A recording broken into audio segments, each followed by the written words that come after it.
우리 집이 팔렸다니, 엄마? 추석을 앞두고 친정아버지 암수술을 핑계로 장모와 처가 식구들까지 대동해 유럽 지중해 크루즈에 오른 아들 부부. 며칠 뒤 급히 귀국한 그들이 마주한 건 신발 한 켤레 남지 않은 텅 빈 강남 아파트와 식탁 위 편지 한 장뿐이었습니다. 너희 짐은 일주일 안에 정리해라. 엄마는 내 삶을 찾으러 간다. 영자가 팔아버린 건 낡은 아파트 한 채였을까요? 아니면 평생 공짜라고 여겨졌던 어머니의 노후와 어머니의 인생이었을까요? 오늘도 인생 이야기를 담다 인생담에 찾아와 주신 여러분, 진심으로 감사합니다. 그 고마운 마음을 담아 이제 오늘의 사연 천천히 펼쳐보겠습니다. 퇴근 시간 무렵 서울 강남의 높은 아파트 복도에 발자국 소리가 급하게 울렸습니다. 띠리링, 현관문 도어락 비밀번호를 누르는 소리와 함께 문이 열리고 흰 가운을 접어든 막내 아들 도훈이 숨을 몰아쉬며 집 안으로 들어왔습니다. 거실에는 은은한 간접 조명이 켜져 있었고 큰 창 너머로는 강남 빌딩들의 반짝이는 야경이 펼쳐져 있었습니다. 72세 김영자는 주방 아일랜드 식탁에 앉아 오늘 문화센터에서 받아온 수채화 교실 안내문을 읽고 있었습니다. 도훈이 아무 말 없이 의사 가운과 두툼한 서류 가방을 식탁 옆에 툭 내려놓았습니다. 그의 얼굴에는 피곤함과 초조함이 뒤섞여 있었습니다. 갑자기 찾아온 막내 아들의 모습이 심상치 않아 보였습니다. 영자는 놀란 표정으로 아들을 바라봤습니다. 도훈아, 오늘은 병원 늦게까지 안 있었네. 밥 먹고 갈래? 도훈은 대답 대신 깊게 한숨을 내쉬었습니다. 그리고 무거운 목소리로 말했습니다. 엄마, 우리 얘기 좀 해야 할 것 같아요. 공기가 순식간에 무겁게 가라앉는 것을 느낀 영자는 TV 리모컨을 집어들어 화면을 껐습니다. 테이블 위에는 간 내린 드립커피 한 잔과 깔끔하게 담은 과일 접시가 놓여 있었지만 이제 그런 평온한 분위기는 온데간데 없었습니다.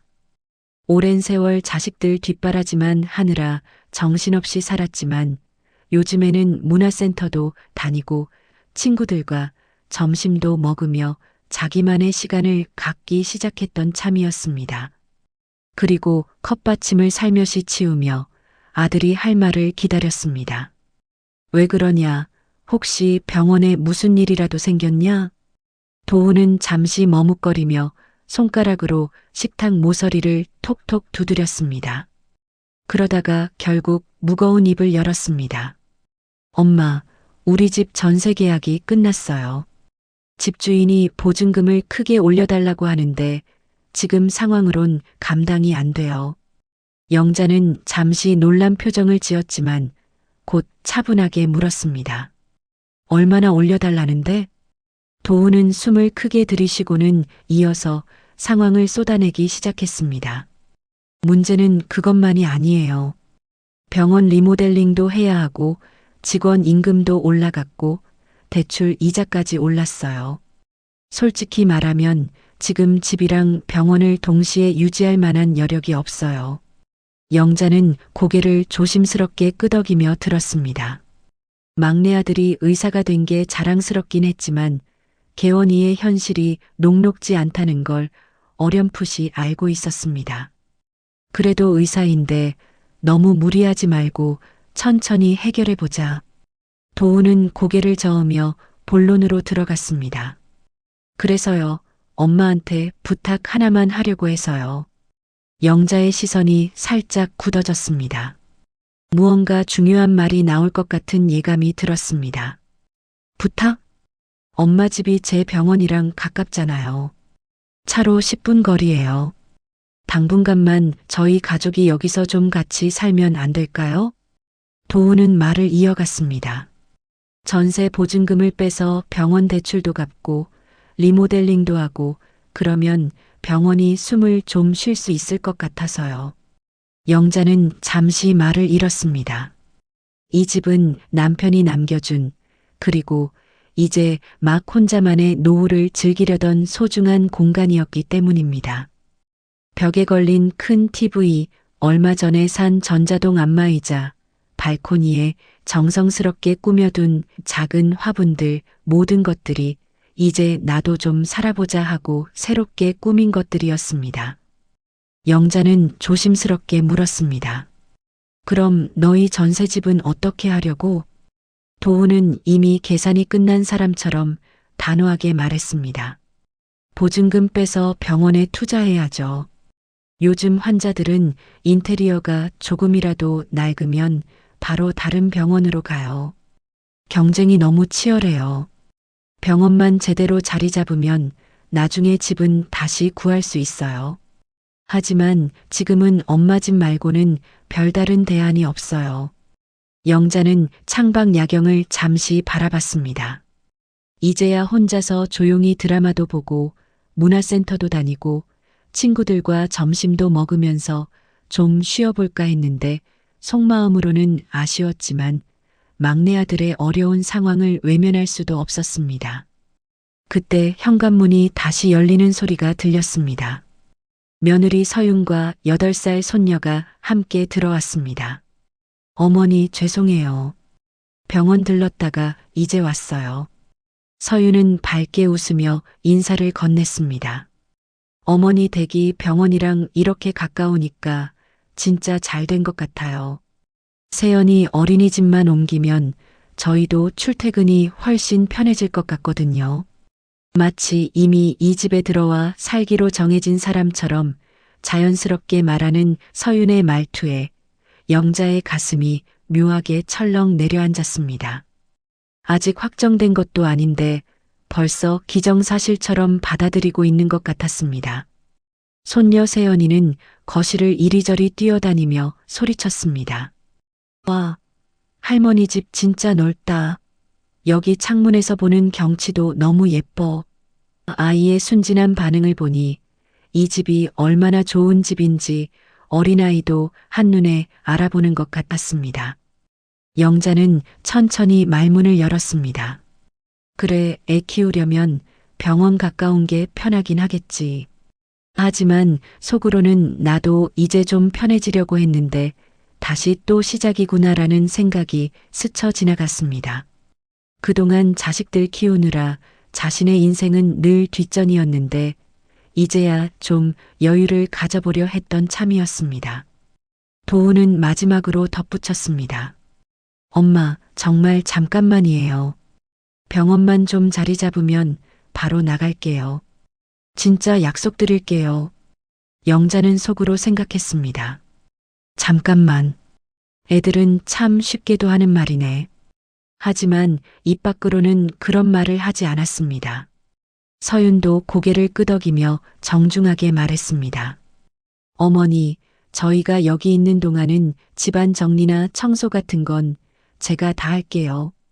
어머니는 그냥 편히 쉬세요. 오히려 어머니가 더 편하실 거예요. 영자는 그 말을 듣고 작은 기대를 품었습니다. 그래, 이번에는 좀 편해질 수도 있겠네. 혼자 있을 때보다 도움이 될지도 모르고. 영자는 작은 미소를 지으며 말했습니다. 그래, 가족이 함께 있으면 더 따뜻하지 뭐. 그날 밤 영자는 넓은 안방과 작은 방 사이를 오가며 생각에 잠겼습니다. 안방은 막내 가족에게 내어주고 자신은 작은 방으로 옮겨야 할 것 같았습니다. 오랫동안 남편과 함께 쓰던 안방을 비워주는 게 쉽지는 않았지만 어쩔 수 없는 상황이었습니다. 침대에 앉아 창밖을 바라보며 혼잣말을 했습니다. 그래, 이 집에서 아이들 셋을 다 키워냈는데 막내 부탁을 어떻게 모른 척할 수 있겠나? 대신 이 평온한 노후를 다시 한번 내어주는 거지. 밤이 깊어가면서 강남 아파트의 야경도 하나둘 꺼져갔습니다. 영자는 남편 사진을 바라보며 작은 목소리로 말했습니다. 여보, 막내가 어려우니까 좀 도와주기로 했어. 내 계획은 좀 미뤄지겠지만 가족이 우선이잖아. 다음 날부터 막내 가족의 이사 준비가 본격적으로 시작될 예정이었습니다. 영자는 마음속으로 다짐했습니다. 잠깐이라고 했으니까 정말 잠깐일 거야. 그동안은 내가 좀 더 참고 살아보자. 하지만 마음 한구석에서는 작은 불안감이 스멀스멀 올라왔습니다. 과연 이 상황이 도훈의 말처럼 잠깐으로 끝날 수 있을까요? 그리고 자신의 조용한 노후는 언제쯤 다시 찾아올 수 있을까요? 외부에서는 여전히 강남의 화려한 야경이 반짝였지만 영자의 마음속에는 복잡한 감정들이 교차하고 있었습니다. 사랑하는 가족을 위한 희생과 자신만의 삶에 대한 아쉬움 사이에서 흔들리는 40여 년 차 어머니의 밤이 깊어갔습니다. 막내 가족이 들어온 지 한 달쯤 지난 어느 저녁 강남 고층 아파트 창밖으로 석양이 내려앉고 도시의 야경이 하나둘 켜지기 시작했습니다. 영자는 원래 같으면 이 시간에 문화센터에서 배운 수채화를 그리고 있었을 시간이라는 생각이 들었습니다. 하지만 지금은 부엌에서 4사람분 반찬을 정리하며 설거지거리가 산더미처럼 쌓인 싱크대를 바라보고 있었습니다. 예전에는 혼자 먹을 만큼만 간단히 차려 먹었는데 이제는 매일 큰 상을 차려야 했습니다. 거실 소파에는 손녀 세연이의 장난감들이 여기저기 흩어져 있었고 얼마 전에 새로 산 전자동 안마의자는 어느새 빨래를 잠깐 걸어두는 자리로 변해 있었습니다. 영자만의 조용한 공간이었던 거실이 이제는 완전히 다른 모습이 되었습니다. 도훈이 퇴근해서 들어오자마자 넥타이를 풀며 소파에 털썩 앉았습니다. 엄마, 오늘도 정말 힘들었어요. 환자는 많은데 직원들 관리하기도 어렵고 진짜 사람은 쉴 틈이 없네요. 영자는 그래도 병원이 잘 돌아가면 다행이지. 밥 차려줄 테니까 손 씻고 와라라고 말하며 저녁상을 차리기 시작했습니다. 막내 가족이 들어온 첫 주에는 어머니, 정말 덕분에 살아요라는 말이 하루에도 몇 번씩 오갔었습니다. 서윤도 어머니 아니었으면 우리 어떻게 했을까요라며 연신 고마워했었습니다. 하지만 시간이 흐르자 그런 말들은 점점 줄어들었습니다. 입에 붙어 있던 어머니 덕분에 살아요라는 말은 한 달이 지나자 완전히 사라졌습니다. 그 자리를 대신한 건 언제부터인가 당연해진 눈빛과 부탁뿐이었지요. 어느새 마치 원래부터 여기에 살던 사람들처럼 자연스럽게 행동하기 시작했습니다. 고마움의 표현은 사라지고 당연함이 그 자리를 차지했습니다.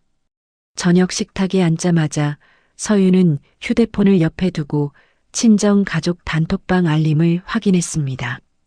화면에는 강남 다른 동네에서 외식하는 친정 부모와 오빠네 가족 사진들이 계속 올라오고 있었습니다. 영자가 뭐가 그렇게 재미있냐? 라고 물으니 서윤은 그냥 가족들 사진이에요 라며 화면을 뒤집어 놓았습니다. 하지만 얼굴에는 즐거운 미소가 떠나지 않았습니다. 어느 날 저녁 현관 앞에 커다란 택배 상자가 2개나 도착했습니다. 상자를 열어보니 한우 선물 세트와 과일 바구니, 건강에 좋다는 간편식들이 가득 들어 있었습니다. 도훈은 택배를 들며 감탄했습니다. 장모님이 또 보내주셨네요. 진짜 우리 장모님은 천사 같아요. 이런 걸 어떻게 이렇게 자주 보내주시지? 냉장고를 열어보니 맨 위쪽 좋은 자리는 서윤 친정에서 온 음식들로 가득 차 있었습니다. 반면 영자가 정성스럽게 담근 김치와 장아찌들은 아래쪽 구석진 곳으로 밀려나 있었습니다. 저녁 식탁에 장모가 보낸 갈비와 반찬들이 올라오자 도훈은 젓가락이 바빴습니다. 역시 장모님 손맛이에요. 이런 맛은 어디서도 못 먹어봤어요. 이것 때문에라도 장인어른, 장모님 정말 잘 모셔야겠어요. 영자는 자신이 정성껏 만든 나물 반찬과 조림에는 젓가락이 거의 가지 않는 것을 보며 그냥 물만 한 모금 더 마셨습니다. 마음이 조금 씁쓸했지만 내색하지 않으려고 애썼습니다. 서유는 식사 중에도 휴대폰으로 명절 선물 카탈로그를 넘겨보고 있었습니다. 친정 부모님께는 호텔 숙박권이랑 프리미엄 홍삼 세트로 할까요? 오빠네는 와인 세트로 하면 좋을 것 같은데. 영자는 그 옆에서 조용히 밥을 먹으며 나한테는 뭘 줄 생각일까라는 생각이 스쳐 지나갔습니다. 서윤이 이어서 말했습니다. 어머니께는 추석 선물 세트 들어온 거 하나 있잖아요. 그거 드리면 될 것 같은데요. 그 말이 영자의 귀에 선명하게 들렸습니다. 친정 부모에게는 호텔 숙박권과 프리미엄 홍삼을, 시어머니에게는 병원에 들어온 이미 누가 준 선물 세트를. 이 차이가 너무 크게 느껴졌습니다. 그날 밤 늦게 큰아들 민철이 오랜만에 집에 들렀습니다. 작은 방에서 나온 영자를 보고 놀라며 물었습니다. 엄마, 여기서 주무세요? 안방은 비워주셨어요? 영자는 애도 크고 병원도 가깝고 해서 그게 맞지라며 자연스럽게 웃어 넘겼습니다. 하지만 손은 작은 방 문고리를 괜히 한 번 더 만져봤습니다. 민철은 거실로 나가 도훈에게 조심스럽게 말했습니다.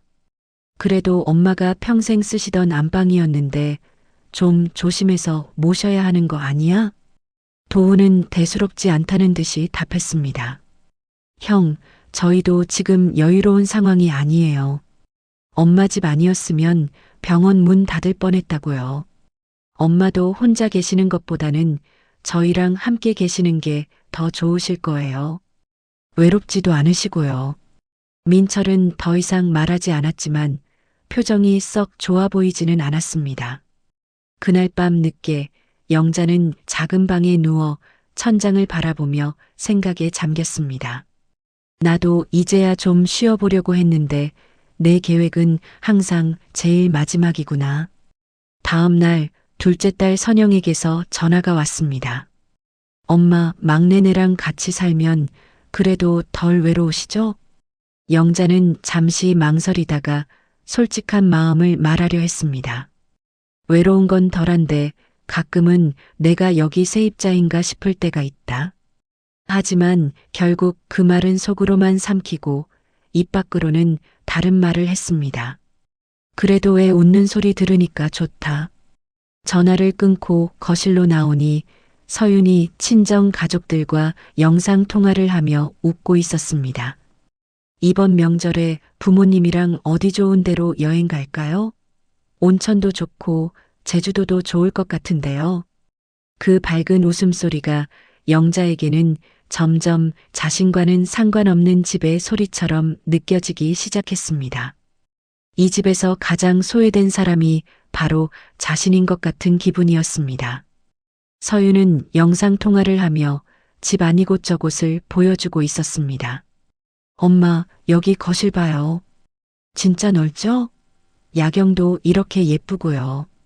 저희가 정말 좋은 곳에 살고 있어요. 영자는 부엌에서 그 모습을 지켜보며 복잡한 마음이 들었습니다. 좋은 곳에 살고 있다는 말이 마치 자신들이 원래부터 이 집의 주인인 것처럼 들렸습니다. 그날 저녁 도훈이 병원에서 돌아와 저녁을 먹으며 말했습니다. 엄마, 병원 상황이 조금씩 나아지고 있어요. 환자들도 많이 늘었고요. 그런데 아직은 좀 더 시간이 필요할 것 같아요. 영자는 그래, 천천히 해라. 급하게 하다가 탈 나는 것보다는 낫지라고 답했습니다. 도훈은 이어서 말했습니다. 리모델링도 아직 다 끝나지 않았고 새 장비도 들여야 하거든요. 조금만 더 시간을 주시면. 처음에 잠깐만이라고 했던 말이 점점 길어지고 있었습니다. 영자는 속으로 생각했습니다. 잠깐이 언제까지일까? 밤이 깊어가면서 영자는 혼자 앉아 창밖을 바라봤습니다. 강남의 화려한 야경은 여전히 아름다웠지만 예전처럼 마음이 편안하지는 않았습니다. 문화센터 수채화 교실도 빠지게 되었고 친구들과의 점심 약속도 자주 미루게 되었습니다. 손녀를 돌봐야 하고 집안일도 해야 하다 보니 자신만의 시간은 점점 줄어들었습니다. 영자는 남편 사진을 바라보며 작은 목소리로 말했습니다. 여보, 내가 너무 이기적인 건가? 가족을 도와주면서 왜 이렇게 마음이 답답하지? 하지만 대답은 돌아오지 않았습니다. 다만 시계 초침 소리만이 조용한 밤을 가르고 있을 뿐이었습니다. 다음 날 아침 서윤이 세연이를 어린이집에 데려다 주면서 말했습니다. 어머니, 오늘은 친정 엄마랑 쇼핑 가기로 했어요. 저녁 늦게 들어올 것 같아요. 영자는 그래, 조심해서 다녀와라라고 말했지만 속으로는 또 친정이구나라는 생각이 들었습니다. 집안이 조용해지자 영자는 오랜만에 수채화 도구를 꺼냈습니다. 하지만 붓을 들고도 무엇을 그려야 할지 막막했습니다. 예전처럼 마음이 평온하지 않았기 때문입니다. 창밖 풍경을 그리려고 했지만 자꾸만 다른 생각들이 머릿속을 맴돌았습니다. 내가 정말 이 집의 주인이 맞나? 아니면 얹혀 사는 사람인가? 그런 생각들이 꼬리에 꼬리를 물고 이어지면서 영자의 마음 한구석에서는 작은 변화가 시작되고 있었습니다. 아직은 작고 희미한 변화였지만 분명히 무언가가 달라지고 있었습니다. TV에서 한가위 선물 세트 광고가 쏟아지기 시작하고 마트에서는 추석 대특가 자막이 연일 나오기 시작했습니다. 거리마다 명절 분위기가 물씬 풍겨나는 월 중순이었습니다.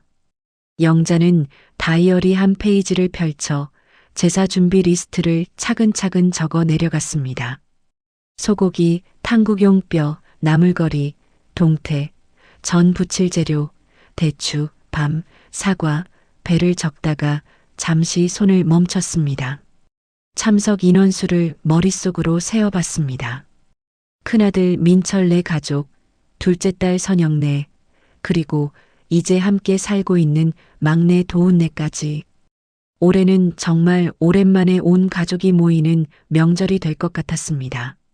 남편 사진 앞에 작은 향을 피우며 조용히 말을 건넸습니다. 여보, 올해는 막내네까지 다 모이면 정말 북적이겠지? 손녀 웃음소리도 들리고 오랜만에 집이 따뜻할 것 같아. 저녁 무렵 도훈이 퇴근해서 밥을 먹다가 젓가락을 내려놓고 조심스럽게 말을 꺼냈습니다. 엄마, 사실 드릴 말씀이 있어요. 영자는 또 병원 문제인가 하는 생각에 긴장한 표정으로 아들을 바라봤습니다. 요즘 병원 상황이 조금씩 나아지고 있다고 했는데 또 무슨 일이 생긴 건 아닐까 걱정이 되었습니다. 그때 서윤이 일부러 안타까운 표정을 지으며 옆자리에 앉았습니다. 평소보다 표정이 어두워 보였고 뭔가 심각한 일이 있는 것 같았습니다. 서윤이 조심스럽게 말을 시작했습니다. 어머니, 제 친정 아버지께서 암 수술을 받으시게 되셨어요. 날짜가 하필이면 명절이랑 딱 겹쳐서요. 영자는 깜짝 놀라며 물었습니다. 아이고, 그게 웬일이야? 갑자기 어떻게 된 거냐? 어느 병원에서 하는데? 서윤은 지방에 있는 큰 병원 이름을 얼버무리며 답했습니다. 아무래도 오빠가 의사다 보니까 다 같이 가서 엄마 곁에 있어드리면 좋을 것 같다고 하더라고요. 도훈은 어머니의 눈을 제대로 마주치지 못한 채 말했습니다. 엄마, 정말 죄송해요.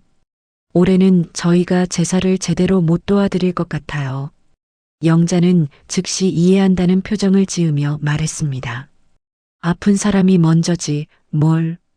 제사는 내가 혼자서라도 준비하면 되는 거 아니냐. 서윤은 눈시울을 살짝 적시며 연기를 이어갔습니다. 그래도 마음이 너무 걸려서요. 어머니 허락을 받고 싶어서 이렇게 말씀드리는 거예요. 영자는 손을 흔들며 말했습니다. 허락은 무슨 허락이야. 내 아버지가 여기 계셨다면 아픈 장인어른 먼저 가보라고 하셨을 거다. 서윤은 안도의 빛을 잠깐 눈에 띄었다가 다시 슬픈 표정으로 고개를 숙였습니다. 정말 감사해요, 어머니. 이해해 주셔서. 도훈도 덧붙였습니다. 엄마, 정말 죄송해요. 내년에는 꼭 제대로 모시겠어요. 올해만 이해해 주세요. 그날 밤 영자는 작은 방에 누워 천장을 바라보며 복잡한 마음을 정리했습니다. 그래도 막내가 효자라고 믿었는데라는 생각과 아픈 사람 먼저 가는 게 맞지라는 생각 사이에서 마음이 오락가락했습니다. 다음 날 큰아들 민철에게서 전화가 왔습니다. 엄마, 추석에 막내네도 같이 모이죠? 영자는 어제 들은 이야기를 전했습니다. 아니다. 서윤이 친정아버지가 암 수술이라고 하네. 명절 내내 병원에서 지켜봐야 한다더라. 민철은 잠시 말이 없다가 그래도 엄마 우리라도 빨리 가도록 해볼게요 하며 걱정스러운 목소리로 말했습니다. 영자는 웃으며 답했습니다. 평생 혼자 하던 일이다. 괜찮다. 너희라도 와주면 되지 뭐. 둘째 딸 선영도 소식을 듣고 전화를 걸어왔습니다. 요즘은 다들 각자 바쁘네요. 옛날 같으면 명절에 온 가족이 모이는 게 당연했는데 영자는 시대가 변했지 뭐. 그래도 가족이니까 서로 이해하고 살아야지라고 말했지만 마음 한구석이 허전했습니다. 저녁에 도훈이 추가로 말했습니다. 엄마, 명절 전에는 응급 상황에 대비해서 병원 근처에서 대기해야 할 것 같아요. 연락이 잘 안 될 수도 있어요. 서윤도 덧붙였습니다. 저도 시골까지 내려갔다 오려면 시간이 오래 걸릴 것 같아서 제사 준비는 거의 못 도와드릴 것 같아요. 영자는 나야 뭐 늙어도 손은 멀쩡하니까 걱정 말고 부모님 잘 보고 와라라고 말했습니다. 하지만 마음 한구석에서는 얼어붙는 듯한 느낌이 들었습니다. 라디오에서는 명절에 홀로 지내는 노인들을 위한 복지 서비스에 대한 뉴스가 나오고 있었습니다. 영자는 볼륨을 조금 줄였습니다. 마치 자신의 이야기를 듣는 것 같아서 기분이 묘했습니다. 다이어리에 제사 참석 인원수를 다시 적어보려 했지만 막내네 이름을 지우지 못하고 그대로 남겨뒀습니다. 그래도 혹시 모르지. 수술이 잘 끝나면 하루쯤은 얼굴 비출 수도 있는 거고라고 스스로를 위로했습니다. 다음 날 서윤이 전화로 친정 엄마와 통화하는 소리가 들렸습니다. 엄마, 명절에 가도 된다고 시어머니 허락 받았어요. 정말 다행이에요. 영자는 부엌에서 그 말을 어렴풋이 들으며 그래, 친정 부모에게 효도하는 것도 좋은 일이지라고 중얼거렸습니다. TV에서는 명절 해외여행 특집 지중해 크루즈라는 광고가 나오고 있었습니다. 화려한 크루즈선과 아름다운 유럽 항구 도시들이 화면 가득 펼쳐졌습니다. 영자는 리모컨으로 채널을 바꾸며 우리 같은 사람들하고는 상관없는 세상 얘기네라며 쓸쓸히 웃었습니다. 며칠이 지나면서 명절 준비를 혼자 해야 한다는 현실이 점점 실감났습니다. 장보기, 음식 준비, 제사상 차리기까지 모든 걸 혼자 해야 했습니다. 평소 같으면 며느리들과 함께 음식을 나누어 만들고 손녀와 함께 전도 부치면서 즐거운 시간을 보낼 수 있었을 텐데 이번에는 그런 기대를 할 수 없었습니다. 영자는 시장에 가기 위해 장바구니를 준비하며 생각했습니다. 그래도 가족은 가족이니까 서로 어려운 일이 있으면 이해해야지. 하지만 마음 깊은 곳에서는 작은 의심이 고개를 들기 시작했습니다. 정말 친정아버지 수술이 맞을까? 왜 갑자기 명절에 딱 맞춰서? 그런 생각을 하는 자신이 나쁜 사람 같아서 영자는 고개를 저었습니다. 아니야, 그런 거짓말을 할 리가 없어. 내가 너무 의심이 많아지는 건가? 내가 나빠서 의심하는 거지. 애들이야, 설마 거짓말을 하겠나? 다음 날 서윤이 어머니, 친정 엄마가 저희 걱정하셔서 이것저것 많이 챙겨주신대요. 정말 죄송해요라고 말했습니다. 영자는 그래, 부모 마음이 다 그렇지 뭐라고 답했지만 속으로는 나한테는 왜 미안해하지 않을까라는 생각이 들었습니다. 저녁이 되어 온 가족이 식탁에 앉았을 때 세연이가 순진하게 물었습니다. 할머니, 우리 명절에도 여기서 같이 지내는 거죠? 서윤이 재빨리 대답했습니다. 세연아, 외할아버지가 아프셔서 우리는 다른 곳에 가야 해. 세연이는 실망한 표정으로 아, 그럼 할머니는 혼자 있어요? 라고 물었습니다. 영자는 괜찮다. 할머니는 혼자서도 잘 있을 수 있어라고 웃으며 말했지만 아이의 순진한 질문이 가슴에 와 닿았습니다. 그날 밤 영자는 다이어리에 명절 계획을 다시 써봤습니다. 이제는 정말로 혼자서 모든 걸 준비해야 한다는 것이 확실해졌습니다. 그래도 상관없어. 평생 이렇게 살았는데 이번 한 번 더 할 수 있지 뭐. 하지만 그 말이 예전처럼 힘차게 들리지는 않았습니다. 창밖으로는 가을밤이 깊어가고 있었고 영자의 마음속에서도 뭔가 조용히 변화하기 시작하고 있었습니다. 어느 평일 저녁 도훈이 진료를 마치고 서류 가방을 들고 집에 들어와 거실 식탁에 털썩 내려놓았습니다. 하루 종일 환자들을 보느라 지쳐 보이는 얼굴이었습니다. 서류들을 가방에서 꺼내다가 컬러로 인쇄된 두툼한 여행사 브로슈어 뭉치가 함께 식탁 위에 떨어졌습니다. 표지에는 거대한 크루즈선과 푸른 지중해 그리고 유럽 항구 도시의 아름다운 야경이 선명하게 인쇄되어 있었습니다. 브로슈어 상단에는 영어로 유럽 지중해 크루즈 여행이라는 글자가 크게 적혀 있었습니다. 햇빛을 받아 반짝이는 바다와 웅장한 크루즈선의 모습이 매우 인상적이었습니다. 영자는 국그릇을 식탁에 올리며 그 표지를 힐끔 보았습니다. 요즘은 학회 책자도 참 화려하게 만드네라고 생각했습니다. 도훈은 브로슈어를 재빨리 뒤집으며 당황한 기색을 보였습니다. 엄마, 이거 학회 자료예요. 유럽 쪽 의료 시스템 견학 같은 거라서요. 영자는 그래, 공부 열심히 하는 건 좋은 일이지라며 더 묻지 않았습니다. 막내 아들이 의사로서 발전하려고 노력하는 모습이 대견해 보였습니다.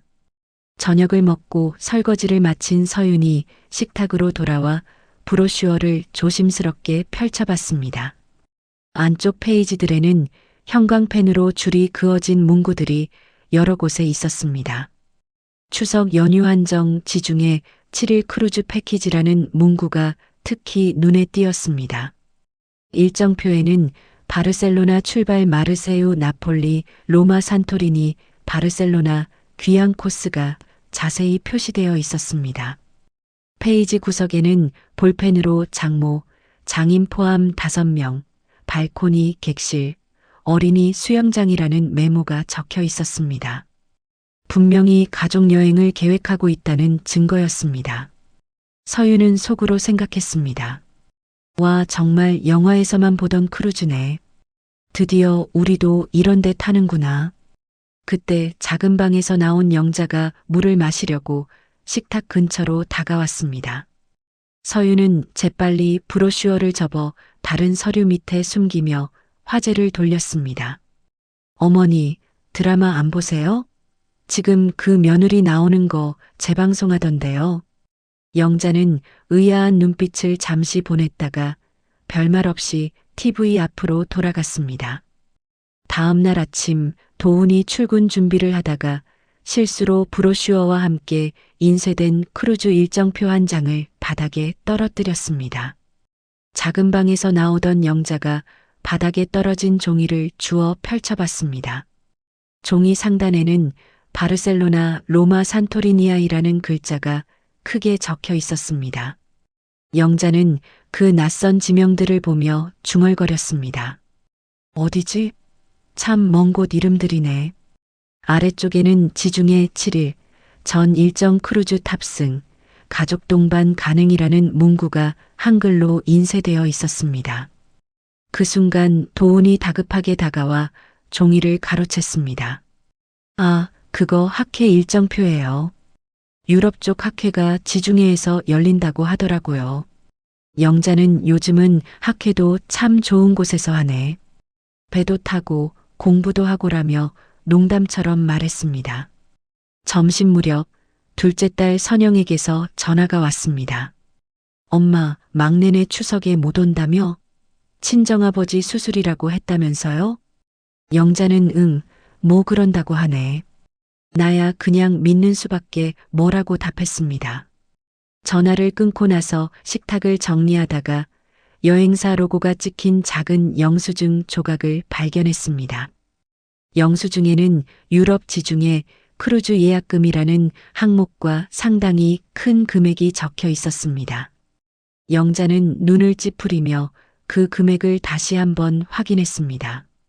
요즘 의료학회 참가비가 이렇게 비싸나? 하지만 곧 뭐 공부하는 데에 돈 아끼면 안 되지라며 스스로를 설득했습니다. 저녁에 서윤은 침실에 누워 휴대폰으로 유럽 지중해 크루즈 여행 후기를 검색하며 여러 영상을 봤습니다. 화면 속 거대한 크루즈 갑판과 선상 수영장, 야경 속 뷔페, 레스토랑 풍경에 서윤의 눈이 반짝였습니다. 정말 환상적이겠다라고 혼잣말하며 영상에 푹 빠져 있었습니다. 며칠이 지나면서 지방 곳곳에서 크루즈 여행과 관련된 작은 단서들이 계속 발견되었습니다. 하지만 영자는 여전히 학회와 친정 아버지 수술 이야기를 그대로 믿고 있었습니다. 어느 날 서윤이 친정 엄마와 전화 통화를 하는 소리가 들렸습니다. 엄마, 크루즈 타기 전에 쇼핑 좀 해야겠어요. 바다에서 입을 옷들 준비해야 하잖아요. 영자는 부엌에서 그 말을 듣고 고개를 갸우뚱했습니다. 크루즈? 학회인데 왜 크루즈라고 하지? 하지만 곧 학회를 크루즈에서 하나 보다라고 생각하며 대수롭지 않게 넘겼습니다. 다음 날 도훈이 엄마 유럽은 시차가 있어서 연락이 좀 어려울 수 있어요라고 미리 말했습니다. 영자는 그래, 공부하느라 바쁠 텐데 무슨 연락이야. 조심해서 다녀와라라고 답했습니다. 그날 저녁 택배로 큰 쇼핑백이 하나 도착했습니다. 서윤이 받아보니 여름 원피스와 선글라스, 비치웨어 등이 들어있었습니다. 영자가 뭘 이렇게 많이 샀냐? 고 묻자 서윤은 친정에서 보내주신 거예요. 병원 생활하느라 힘들다고 옷 좀 사주신다고 하셔서요라고 대답했습니다. 영자는 장모님이 참 자상하시네라고 말했지만 속으로는 병원 지키는데 왜 여름 옷을? 이라는 의문이 들었습니다. 저녁 식사 시간에 세연이가 순진하게 말했습니다. 엄마, 우리 진짜로 큰 배 타러 가는 거야? 수영장도 있다며? 서윤이 재빨리 세연아, 그냥 엄마가 보여준 사진 이야기야. 우리는 외할아버지 병문안 가는 거야라고 정정했습니다. 하지만 세연이는 근데 왜 수영복도 챙겼어? 라고 또 물었습니다. 도훈이 어색하게 웃으며 애들은 물만 봐도 들어가고 싶어 한다며 얼버무렸습니다. 영자는 그 대화를 들으며 뭔가 이상하다는 느낌이 들었지만 직접 추궁하지는 않았습니다. 대신 마음속으로 뭔가 앞뒤가 안 맞는 것 같은데라는 생각을 했습니다. 그날 밤 영자는 작은 방에 누워 하루 종일 본 것들을 차례대로 떠올려 봤습니다. 여행사 브로슈어, 크루즈 일정표, 예약금 영수증, 비치웨어, 그리고 아이의 순진한 질문들까지. 설마 그럴 리는 없겠지. 내가 너무 의심이 많아지는 건가? 라고 자문해 봤지만 마음 한구석에서는 작은 의심이 점점 커지고 있었습니다. 창밖으로는 가을비가 조용히 내리고 있었고 영자의 마음속에서도 뭔가 조용한 변화가 일어나고 있었습니다. 추석을 일주일 앞두고 영자는 새벽부터 장 보러 갈 준비를 했습니다. 다이어리에 제사 준비 리스트를 다시 한번 꼼꼼히 확인하며 막내는 못 와도 밥상만은 제대로 차려야지라고 마음을 다잡았습니다. 전통시장에는 명절 대목을 맞아 사람들로 북적였습니다. 생선 굽는 냄새와 전 부치는 냄새, 나물 무치는 고소한 기름 냄새가 골목마다 가득했습니다. 벌써부터 명절 분위기가 물씬 풍겨났습니다. 어머니, 좋은 소고기 있어요. 탕국 끓이시려면 이걸로 하세요라는 상인의 목소리가 정겹게 들렸습니다. 영자는 그래요. 그걸로 2킬로만 주세요라고 답하며 지갑을 꺼냈습니다. 옆 가게에서는 명절 전이라 동태가 금방 떨어질 거예요. 미리 챙기세요라는 말에 영자는 싱싱한 동태 한 마리를 골라 담았습니다. 나물 가게에서는 각종 나물거리들이 색색으로 진열되어 있었습니다. 도라지는 폐에 좋고 고사리는 마음을 진정시켜준다는 할머니의 말이 생각나 하나씩 골라 담았습니다. 과일 가게에 들러서는 제사상에 올릴 사과와 배를 정성스럽게 골랐습니다. 제사용이에요라고 말하니 상인이 특별히 더 예쁜 것들로 골라주었습니다. 평소보다 양이 적긴 했지만 그래도 제사상다운 상을 차리고 싶었습니다. 하지만 혼자서 준비해야 한다는 현실이 점점 실감났습니다. 무거운 장바구니 2개를 양손에 들고 언덕을 오르기 시작했습니다. 몇 걸음 걷지도 않았는데 허리가 쑤시고 무릎이 저렸습니다. 72세의 나이에는 분명 무리가 되는 짐이었지만 어쩔 수 없었습니다. 중간중간 쉬어가며 그래도 남편한테 제대로 된 음식 올려드려야지라고 중얼거렸습니다. 한 발씩 천천히 내디딜 때마다 예전에는 막내 며느리가 도와줬는데라는 생각이 스쳤습니다. 길 가던 젊은 아주머니가 어머니 도와드릴까요? 라고 물어봤지만 영자는 괜찮다, 고맙다며 정중히 거절했습니다. 남의 도움을 받기에는 자존심이 허락하지 않았습니다. 집으로 돌아가던 길에 혈압약이 떨어진 것이 생각났습니다. 마침 근처에 있는 도훈이 운영하는 병원으로 방향을 틀었습니다. 간호사가 혈압을 재더니 걱정스러운 표정으로 말했습니다. 어머님, 요즘 스트레스 좀 받으세요? 수치가 평소보다 높네요. 도훈은 간단히 진료를 보며 말했습니다. 엄마, 명절이라고 너무 무리하지 마세요. 음식도 조금만 하시고요. 진료를 마친 영자는 1층 원목과 옆 약국으로 처방전을 들고 가다가 갑자기 다리에 힘이 빠지는 느낌이 들었습니다. 무거운 장바구니를 들고 다닌 탓인지 잠시 앉을 곳이 필요했습니다. 약은 나중에 찾고 커피나 한 잔 마시자라며 병원 1층에 있는 작은 카페로 들어갔습니다. 따뜻한 아메리카노를 받아 창가 구석 자리에 앉았습니다. 장바구니는 의자 옆 바닥에 조심스럽게 내려놓았습니다. 오랜만에 잠시 쉬는 시간이었습니다. 커피를 한 모금 마시는 순간 카운터 쪽에서 간호사들의 밝은 목소리가 들려왔습니다. 병원이 작아서 대화 소리가 카페까지 그대로 전해졌습니다. 와, 우리 원장님 이번에 진짜 부럽겠다. 명절에 유럽 지중해 크루즈 가신다면서요? 영자는 커피잔을 든 손이 살짝 멈췄습니다. 다른 간호사가 맞장구 쳤습니다. 그러니까요. 가족들이랑 전부 같이 간다던데요. 장모님이랑 처가 식구들까지 다 같이 탄다고 하더라고요. 유럽 지중해 크루즈 장모님 처가 식구들이라는 단어들이 영자의 머릿속에서 하나씩 또렷하게 울렸습니다. 며칠 전 식탁 위에서 본 거대한 크루즈선 사진, 지중해 7일 패키지라는 문구, 그리고 영수증의 크루즈 예약금이 한꺼번에 퍼즐처럼 맞춰지기 시작했습니다. 영자는 컵을 들고 있던 손이 미세하게 떨리는 것을 느꼈습니다. 뜨거운 커피가 손등에 조금 튀었지만 그 감각조차 제대로 느껴지지 않았습니다. 간호사 중 한 명이 부러워하며 덧붙였습니다. 원장님 정말 효사이세요. 장모님 모시고 크루즈라니. 우리 엄마가 들으면 완전 기절할 듯해요. 효사위라는 말이 영자의 가슴을 깊숙이 파고들었습니다.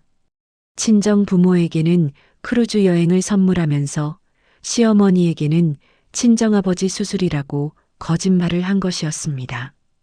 그때 계산대 근처에 있던 간호사 한 명이 영자를 알아보고 환하게 인사했습니다. 어머님, 여기 오셨네요? 영자는 겨우 정신을 차리고 고개를 끄덕였습니다. 간호사는 아무렇지 않게 이어서 말했습니다. 원장님, 이번에 지중해 크루즈 가신다면서요? 명절에 온 가족이 여행이라니 정말 부러워요. 저희 엄마도 그런 여행 한번 가보고 싶어 하시는데. 다른 간호사도 거들었습니다. 맞아요. 장모님이 모든 비용을 대신 내주신다면서요? 정말 복받은 사위예요. 영자는 억지로 입꼬리를 올려 미소를 지으며 답했습니다. 그래, 그렇다고 한해하지만 목소리는 거의 속삭임 수준이었습니다. 간호사들은 계속해서 부러움 섞인 이야기를 나눴습니다. 크루즈에서 먹는 음식도 진짜 맛있다던데요. 매일매일 다른 나라 요리를 무제한으로 먹을 수 있다고 하더라고요. 바다 위에서 보는 일몰도 환상적이라면서요? 사진만 봐도 정말 예쁘던데. 영자는 그 말들을 들으며 마음이 점점 무너져 내리는 것을 느꼈습니다. 자신은 혼자서 무거운 장바구니를 끌고 명절 준비를 하고 있는데 막내 가족은 화려한 크루즈 여행을 떠날 준비를 하고 있었던 것입니다. 카페를 나온 뒤 버스 정류장까지 걸어가는 동안 방금 들은 말들을 계속 되뇌었습니다. 발걸음이 평소보다 훨씬 무거웠습니다. 크루즈, 가족여행, 장모님이 비용 부담이라는 말들이 머릿속에서 계속 맴돌았습니다. 버스를 기다리는 동안에도 다리에 힘이 빠져 벤치에 앉아야 했습니다. 시장에서 만난 다른 할머니들의 모습이 떠올랐습니다. 우리 며느리가 명절 음식 준비 도와준다고 해서 참 고맙다고 말하던 분, 손자가 할머니랑 같이 명절 보내자고 해서 기분이 좋다던 분들의 이야기가 더욱 씁쓸하게 느껴졌습니다. 버스 창가에 앉아 지나가는 풍경을 멍하니 바라보며 나는 장바구니 끌고 혼자 장 보러 다니는데 저 사람들은 배를 타러 가는구나라는 생각이 떠올랐습니다. 집에 도착해 현관문을 열고 들어갔지만 부엌 싱크대 앞에 장바구니를 내려놓고도 한동안 아무것도 꺼내지 못했습니다. 식탁 위를 무심히 닦다가 며칠 전 여행사 브로슈어와 영수증이 놓여있던 자리를 멍하니 바라봤습니다. 이제야 모든 퍼즐 조각들이 하나의 완전한 그림을 만들어내고 있었습니다. 친정 아버지 암 수술도 유럽 의료학회도 모두 거짓말이었다는 것. 실제로는 서윤 친정 가족들과 함께 호화로운 지중해 크루즈 여행을 떠날 계획이었다는 것. 영자는 의자에 앉아 허리를 깊숙이 숙인 채 긴 숨을 내쉬었습니다. 눈물이 나올 줄 알았는데 오히려 허탈함과 공허함이 먼저 밀려왔습니다. 그리고 마음 한복판에서 아주 또렷한 한 문장이 떠올랐습니다. 이 집 이제 내가 지킬 이유가 없다. 저녁 무렵 도훈과 서윤이 들어와 평소처럼 저녁 준비를 도와주겠다고 했지만 영자는 괜찮다, 내가 할게라며 정중하게 거절했습니다. 식사 시간에도 평소보다 말수가 적었습니다. 도훈이 엄마 어디 아프세요? 라고 물었지만 아니다. 그냥 좀 피곤해서라고만 답했습니다. 서윤이 어머니, 저희가 없는 동안 너무 외롭지 마세요. 금방 돌아올게요라고 말했을 때도 영자는 그냥 고개만 끄덕였습니다. 그날 밤 영자는 작은 방에 누워 천장을 바라보며 오늘 있었던 일들을 차근차근 정리했습니다. 병원 카페에서 들은 간호사들의 대화, 그동안 본 모든 단서들, 그리고 자신을 속인 거짓말들까지. 그동안 나는 뭐였을까? 이용당한 것뿐인가? 라는 생각이 머릿속을 맴돌았습니다. 하지만 동시에 이상하게도 마음 한편에서는 오히려 시원한 느낌도 들었습니다. 그동안 뭔가 이상했던 모든 것들이 이제야 명확해졌기 때문이었습니다. 창밖으로는 가을밤이 깊어가고 있었고 영자의 마음속에서는 큰 변화가 조용히 시작되고 있었습니다. 다음 날부터는 뭔가 달라져야 할 것 같았습니다. 병원 카페에서 간호사들의 대화를 들은 그날 저녁, 영자는 장바구니를 부엌 한켠에 내려놓은 채 한참 동안 멍하니 서 있었습니다. 장바구니 안에는 탕국용 소고기와 전 부칠 재료, 과일들이 그대로 들어 있었지만 꺼낼 기운조차 나지 않았습니다. 거실로 나와 TV를 켰더니 하필이면 여행 프로그램에서 거대한 크루즈선이 푸른 바다를 가르는 장면이 나오고 있었습니다. 화면에는 유럽 지중해 크루즈 특집 바르셀로나에서 출발하는 7일 여행이라는 자막이 떠 있었습니다. 영자는 리모컨을 꼭 쥔 채 한참 동안 화면을 바라보다가 결국 버튼을 눌러 TV를 꺼버렸습니다. 꺼진 검은 화면에 자신의 얼굴이 희미하게 비치는데 그 표정이 생각보다 많이 지쳐 보이는 걸 보고 스스로도 놀랐습니다. 영자는 작은 방으로 들어가 서랍장을 하나씩 열어보다가 맨 아래 깊숙이 넣어둔 두꺼운 갈색 봉투 하나를 조심스럽게 꺼냈습니다. 봉투 안에서는 등기부등본과 도장, 통장 몇 개가 가지런히 모습을 드러냈습니다. 등기부등본 상의 소유자 김영자라는 글자를 손가락으로 천천히 짚어보며 이 집은 원래부터 내 집이었지라고 조용히 중얼거렸습니다. 남편이 생전에 혹시라도 애들이 너를 힘들게 하면 이 집 믿고 살아라라고 웃으며 말했던 목소리가 머릿속에 또렷이 떠올랐습니다. 그때는 그저 농담처럼 들렸는데 지금 와서 생각해보니 남편의 깊은 뜻이 있었던 것 같았습니다. 하지만 곧 병원 카페에서 들었던 말들이 다시 머릿속에서 재생되었습니다. 지중해 크루즈, 장모님 모시고 효사위. 영자는 등기부등본을 다시 접어 봉투에 넣고 휴대폰 연락처에서 부동산이라는 이름을 찾았습니다. 경로당에서 예전에 받아두었던 동네 부동산 사장의 명함이 생각났습니다. 지금이 그 번호를 쓸 때인가 보다라는 생각이 들었습니다. 밤 9시를 조금 넘긴 시각이었습니다.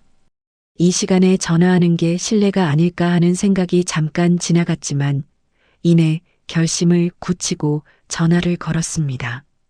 예, 부동산입니다라는 사장의 활기찬 목소리가 들렸습니다. 영자는 잠시 숨을 고르고 조심스럽게 말했습니다. 아파트 하나 팔려고 하는데요. 주소를 말하자마자 사장의 목소리가 한 톤 높아졌습니다. 어휴, 거기는 요즘 재건축 호재 때문에 매물만 나오면 바로 나가는 곳이에요. 평수를 알려주자 사장은 더욱 흥미를 보였습니다. 금매로 내놓으시면 바로 손님 붙입니다. 혹시 잔금은 빠를수록 좋으신가요? 영자는 고개를 끄덕이며 답했습니다. 네, 잔금을 빨리 치르는 조건이면 좋겠어요. 사장은 그럼 내일 오전에 바로 뵙겠습니다. 사진도 찍고 시세 설명도 자세히 해드릴게요라며 약속을 잡았습니다. 전화를 끊고 난 뒤 영자는 휴대폰을 뒤집어 식탁 위에 내려놓고 작은 방 침대에 털썩 앉았습니다. 심장이 귀에까지 들릴 정도로 빨리 뛰는 걸 느꼈습니다. 내가 정말 이 집을 파는 거야? 라는 생각이 스쳤습니다. 그러나 곧 이 집이 있으니까 저 애들이 나를 너무 쉽게 보는 거야 라는 차가운 문장이 마음속에서 떠올랐습니다. 다음 날 오전 약속한 시간에 부동산 사장이 집에 찾아와 거실과 방, 베란다를 꼼꼼히 둘러봤습니다. 어르신, 집 관리를 정말 잘하셨네요. 채광도 좋고 구조도 좋아서 금방 나갈 겁니다라며 연신 감탄했습니다. 사장은 태블릿으로 주변 시세를 보여주며 설명했습니다. 재건축 기대감 때문에 지금 이 정도 가격이면 아주 좋은 조건입니다. 제시된 금액을 들은 영자는 머릿속으로 빠르게 계산해 봤습니다. 실버타운에 들어가고도 작은 오피스텔 2채는 살 수 있겠네. 사장이 덧붙였습니다. 실제 계약 들어가시면 명절 지나기 전이나 직후에 잔금 치르고 인도받겠다는 손님들이 몇 분 계세요.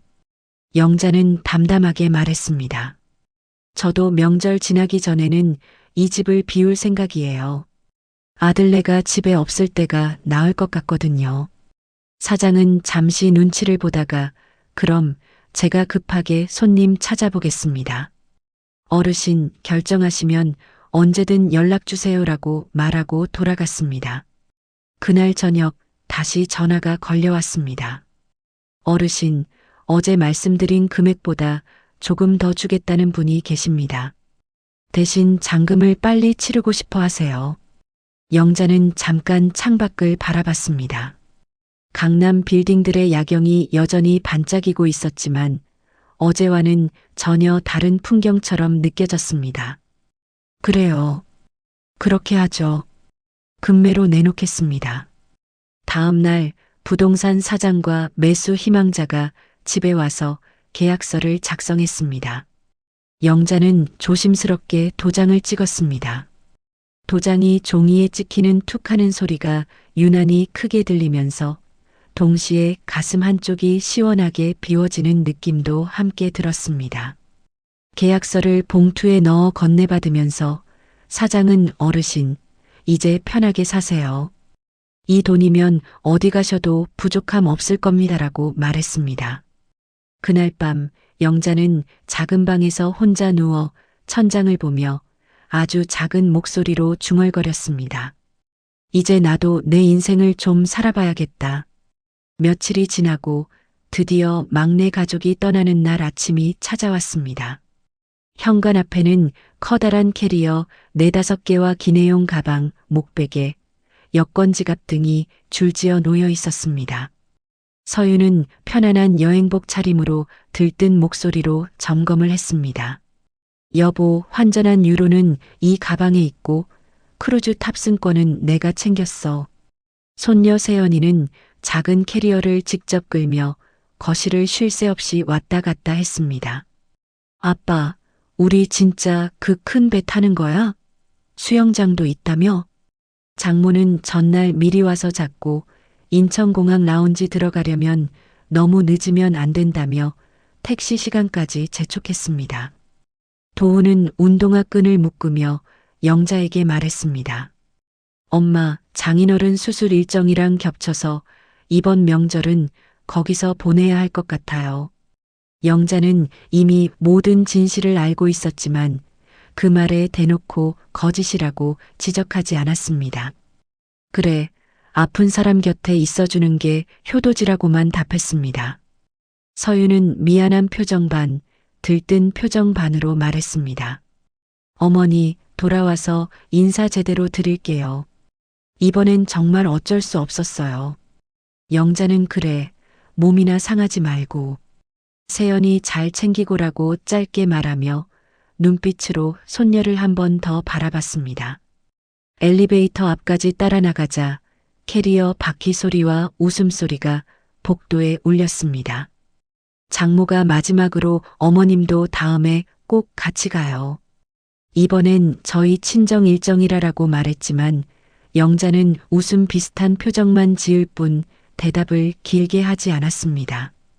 엘리베이터 문이 닫히기 직전 세연이가 손을 흔들며 할머니 우리 돌아와서 사진 많이 보여줄게요. 라고 외쳤습니다. 문이 닫히고 복도가 조용해지자 영자는 한동안 그 자리에서 움직이지 않고 서 있었습니다. 그리고 아주 낮은 목소리로 아무도 듣지 못할 말을 혼잣말처럼 내뱉었습니다. 그래, 너희는 사진 많이 찍어라. 나는 내 삶을 좀 찍어볼 테니까. 집 안으로 다시 들어온 영자는 텅 빈 거실을 천천히 둘러봤습니다. 식탁 위 한쪽에 올려둔 계약서 봉투를 바라보며 너희가 없는 동안 나도 이 집에서 나갈 준비를 하자라고 조용히 결심을 굳혔습니다.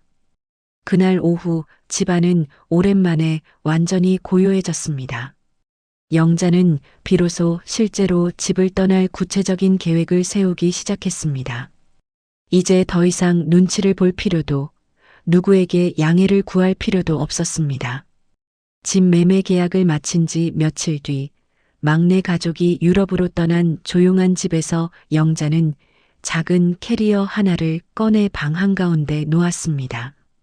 이 집에서 가져갈 건 정말 필요한 것들만이라고 스스로에게 말하며 짐을 정리하기 시작했습니다.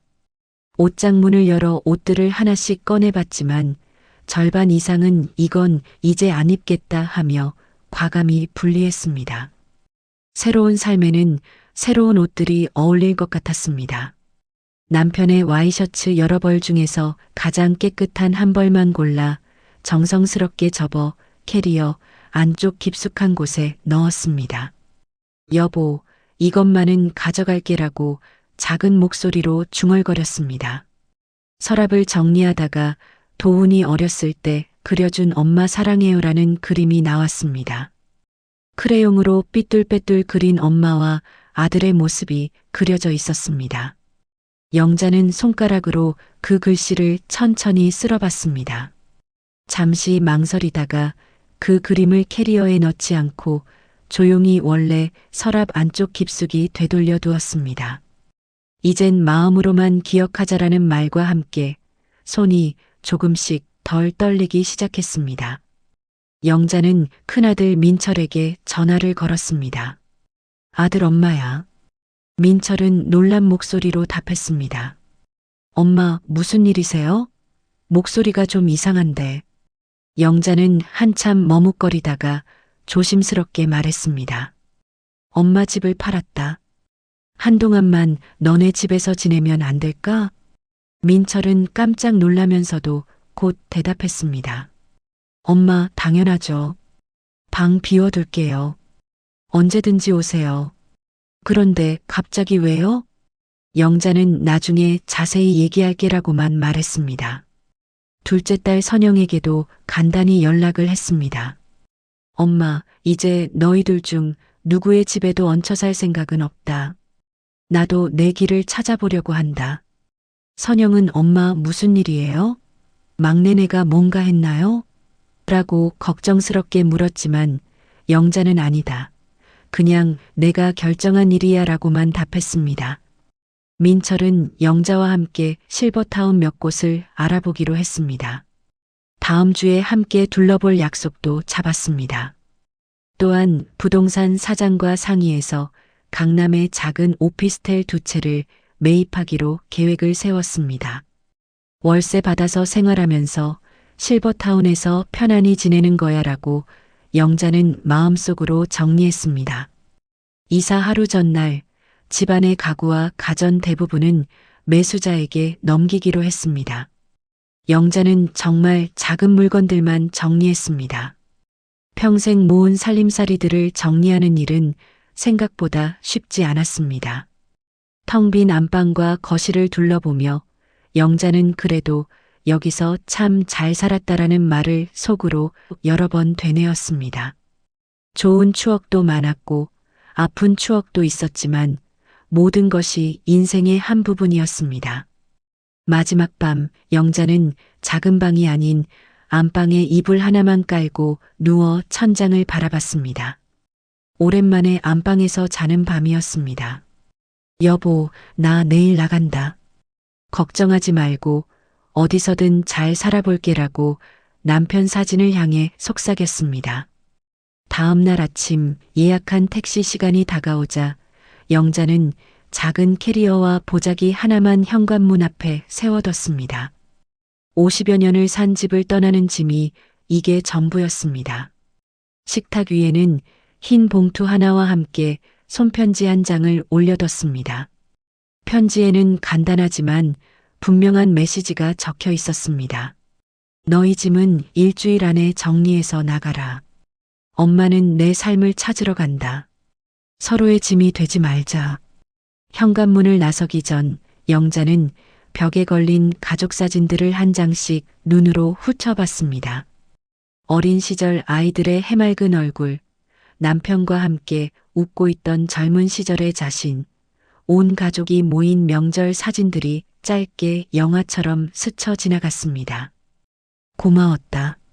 그래도 너희 덕분에 외롭지 않게 살았다라고 마음속으로 인사한 뒤 전등 스위치를 내리고 문을 조용히 닫았습니다. 택시에 올라탄 영자는 기사에게 분당으로 가주세요라고 말했습니다. 목적지는 큰아들 민철의 집이었습니다. 택시 창밖으로 멀어지는 강남 아파트 단지를 바라보며 손을 한번 가만히 흔들어 봤습니다. 안녕, 그동안 고마웠어. 이제부터는 애들 집이 아니라 내가 선택한 집에서 살아야지라는 다짐이 마음속에서 또렷해졌습니다. 분당에 도착하자 민철과 며느리가 아파트 입구까지 나와 영자를 반겼습니다. 엄마, 힘들지 않으셨어요? 일단 들어가서 쉬세요. 나중에 천천히 얘기해요라는 따뜻한 말에 영자는 조용히 고개를 끄덕였습니다. 민철이 엄마 막내가 뭔가 잘못했나요? 라고 조심스럽게 물었지만 영자는 아니다. 그냥 이제 내 방식대로 살고 싶어져서라고만 답했습니다. 며느리는 어머니, 여기서 편하게 계세요. 저희가 잘 모실게요라고 말했습니다. 영자는 고맙다. 하지만 너무 오래 있을 생각은 없다. 실버타운도 알아보고 내 집도 마련할 거야라고 분명히 말했습니다.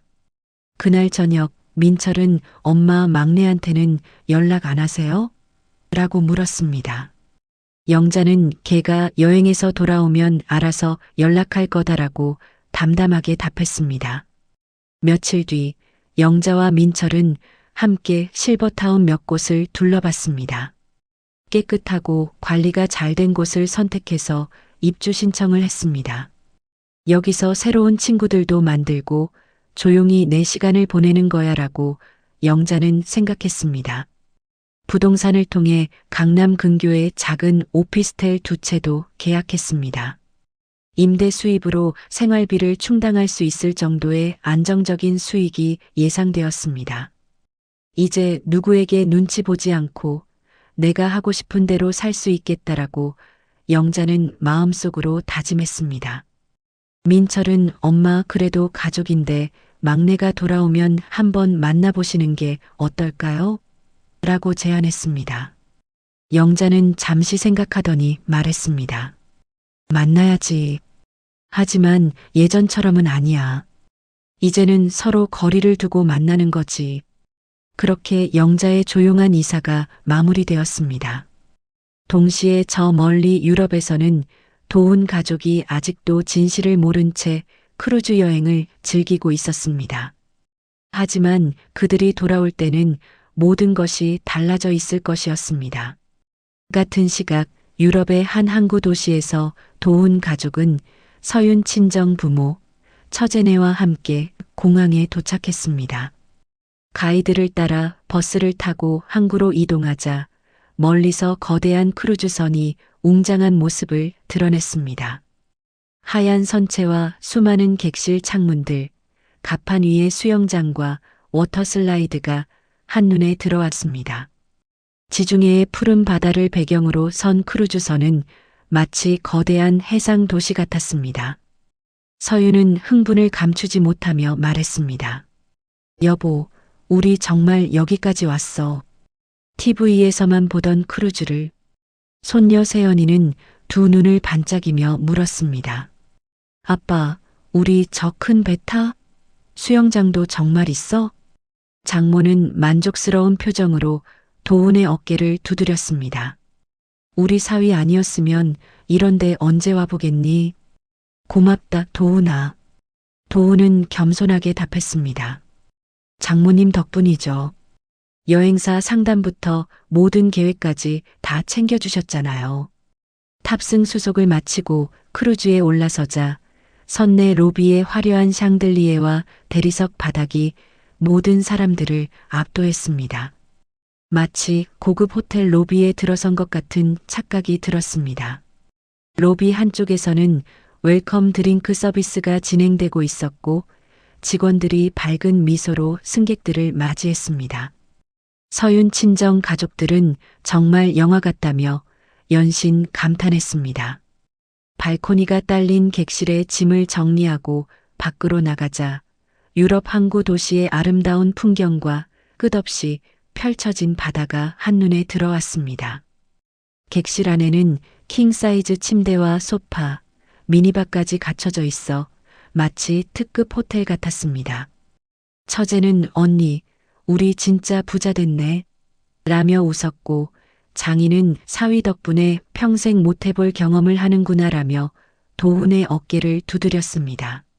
서윤은 휴대폰을 꺼내 인증샷을 연신 찍으며 중얼거렸습니다. 이건 꼭 SNS에 올려야겠어. 우리 가족의 첫 지중해 크루즈라고 써야지. 도훈은 엄마한테는 그냥 수술 잘 끝났다고만 연락하자. 괜히 자세히 말하면 걱정만 하실 거야 라고 말했습니다. 장모는 맞장구 치며 답했습니다. 그래, 나이 드신 분들한테 이런 얘기 해봐야 이해도 못해. 여긴 우리끼리 즐기다 가자. 출항 시간이 되자 배가 서서히 항구를 떠나기 시작했습니다. 갑판 위에서는 선상 파티가 시작되었고 흥겨운 음악이 울려 퍼졌습니다. 세연이는 음악에 맞춰 춤을 추고 서윤은 칵테일을 들고 아름다운 야경을 배경으로 사진을 찍었습니다. 모든 것이 꿈만 같았습니다. 도훈은 선상 뷔페에서 가져온 음식 접시를 들고 와 감탄했습니다. 이래서 사람들이 크루즈 하는구나. 이런 게 진짜 휴가지. 뷔페에는 각국의 음식들이 가득했습니다. 신선한 해산물부터 시작해서 이탈리아 파스타, 프랑스 치즈, 일본 스시까지 없는 게 없었습니다. 장모는 이렇게 좋은 음식을 무제한으로 먹을 수 있다니라며 계속 사진을 찍었습니다. 저녁에는 선상극장에서 뮤지컬 공연도 있었습니다. 전문 가수들과 댄서들이 펼치는 화려한 쇼를 보며 서윤은 정말 꿈만 같아라고 중얼거렸습니다. 세연이는 공연 내내 눈을 반짝이며 박수를 쳤습니다. 밤늦게 갑판에 나가니 바다 위로 별들이 쏟아질 듯 빛나고 있었습니다. 도시에서는 볼 수 없는 맑고 환한 별빛이었습니다. 도훈은 서윤의 손을 잡고 우리 정말 좋은 결정했다라고 말했습니다. 다음 날 아침 창밖으로는 새로운 항구 도시가 보였습니다. 붉은 지붕의 건물들과 푸른 바다가 어우러진 지중해 특유의 아름다운 풍경이었습니다. 가족들은 기양지 관광을 나갈 준비를 하며 들떠 있었습니다. 아침 뷔페에서 갓 구운 크루아상과 신선한 과일, 갓 내린 에스프레소로 식사를 마쳤습니다. 유럽 현지 음식의 맛에 모두들 감탄했습니다. 서윤 친정 식구들은 오늘은 어디야? 로마야, 나폴리야? 라며 여행 일정에 대해 신나게 이야기했습니다. 그때 도훈의 휴대폰이 진동하며 울렸습니다. 화면에는 형이라는 이름이 떠 있었습니다. 도훈은 아무 생각 없이 전화를 받으며 자랑스럽게 말했습니다. 형, 여기 소리 들려? 나 지금 배 위야. 지중해야, 지중해. 그러나 전화기 너머로 들려오는 민철의 목소리는 평소와 달리 낮고 떨려 있었습니다. 도훈아, 엄마가 우리 집에 와 계신다. 강남 집은 벌써 팔리셨고 너희 짐은 일주일 안에 빼라고 하셨어. 도훈은 순간 말을 잃었습니다. 눈앞에 푸른 바다와 화려한 갑판이 갑자기 현실감이 없는 배경막처럼 느껴졌습니다. 뭐라고? 민철은 계속해서 말했습니다. 엄마가 등기부등본도 보여주셨어. 집은 이미 새 주인한테 넘어갔다. 너희가 돌아가도 들어갈 집이 없어. 도훈은 당황해서 목소리를 높였습니다. 형, 그게 무슨 말이야? 우리한테 한마디 상의도 없이 어떻게 집을 마음대로 팔아? 민철은 한숨을 내쉬며 단호히 말했습니다. 그 집은 원래 엄마 명의였어. 너한테 준 적 없다. 너희는 얹혀 살던 거야. 엄마가 이틀 동안 아무 말도 안 하시다가 딱 한마디 하시더라. 이제 나도 내 살 길을 찾아야겠다고. 전화를 끊고 나서도 도우는 한동안 휴대폰을 쥔 채 선실복도에 멍하니 서 있었습니다. 머릿속이 하얗게 비워진 느낌이었습니다. 방금 전까지 들려오던 바다의 시원한 바람소리도 멀리서 들리는 승객들의 웃음소리도 모두 다른 세상의 일처럼 느껴졌습니다. 복도 벽에 붙어 있는 크루즈 일정표를 멍하니 바라봤습니다. 로마 관광, 산토리니, 석양 감상, 바르셀로나 자유시간 등의 화려한 일정들이 이제는 아무 의미 없어 보였습니다. 서윤이 다가와 걱정스럽게 물었습니다. 여보, 왜 그래? 표정이 왜 그래? 도우는 힘없이 답했습니다. 집이 없어졌대. 우리가 살던 집이. 서윤은 믿을 수 없다는 표정으로 설마 그럴 리가. 어머님이 그렇게까지 하실까? 라고 중얼거렸습니다. 장모와 처가 식구들도 그 말을 듣고 웅성거렸지만 누구도 시어머니의 마음에 대해서는 말하지 않았습니다. 오히려 갑자기 왜 그러시지? 너무 심한 거 아닌가? 이상한 애 같은 반응만 보였습니다. 처제는 언니 그래도 여행은 끝까지 해야 하는 거 아니야? 이미 다 결제한 거잖아 라고 말했습니다. 장인도 그래. 지금 중간에 빠져나간다고 해서 상황이 달라지는 것도 아니고 라며 여행 계속을 주장했습니다. 세연이는 상황을 이해하지 못한 채 해맑게 말했습니다. 아빠, 오늘도 수영장 가자. 우리 크루즈 계속 타는 거지? 하지만 이미 이 여행은 더 이상 행복한 휴가가 아니었습니다. 도훈의 머릿속에는 집으로 돌아갔을 때의 현실만 맴돌았습니다. 서윤은 시어머님이 그냥 화나서 그러신 거 아닐까? 돌아가면 괜찮아질 거야 라고 애써 낙관하려 했습니다. 하지만 도훈은 형의 목소리에서 느꼈던 차갑고 단호한 느낌을 잊을 수 없었습니다. 이번 일은 단순히 화가 나서 하신 일이 아니라는 걸 본능적으로 알 수 있었습니다. 장인이 우리 여행은 계속하는 거지? 이미 다 결제한 거인데라고 말했지만 도훈은 대답하기 어려웠습니다. 그날 하루 종일 크루즈의 모든 시설이 무색하게 느껴졌습니다. 아무리 화려한 뷔페와 쇼가 있어도 집으로 돌아갔을 때의 현실이 머릿속을 떠나지 않았습니다. 저녁 무렵 도훈은 다시 민철에게 전화를 걸었습니다. 형, 엄마 어떻게 설득할 수 없을까? 민철은 냉정하게 답했습니다. 도훈아, 너 지금 어디 있는지나 생각해봐. 엄마가 왜 그러셨는지 정말 모르겠어? 그 말에 도훈은 할 말을 잃었습니다. 자신이 지금 지중해 크루즈 위에 있다는 사실 자체가 모든 것을 설명해주고 있었습니다. 저녁 무렵 도훈은 다시 민철에게 전화를 걸었습니다. 형, 엄마를 어떻게 설득할 수 없을까? 민철은 냉정하게 답했습니다. 도훈아, 너 지금 어디 있는지나 생각해봐. 엄마가 왜 그러셨는지 정말 모르겠어? 그 말에 도훈은 할 말을 잃었습니다. 자신이 지금 지중해 크루즈선 위에 있다는 사실 자체가 모든 것을 설명해주고 있었습니다. 그날 저녁 식사 시간, 평소 같으면 즐거웠을 가족 만찬이 무거운 분위기 속에서 진행되었습니다. 장모는 그래도 음식은 먹어야지라며 분위기를 띄우려 했지만 도훈은 식욕이 전혀 없었습니다. 서윤은 여보, 어머님께 직접 전화드려서 사과하면 안 될까?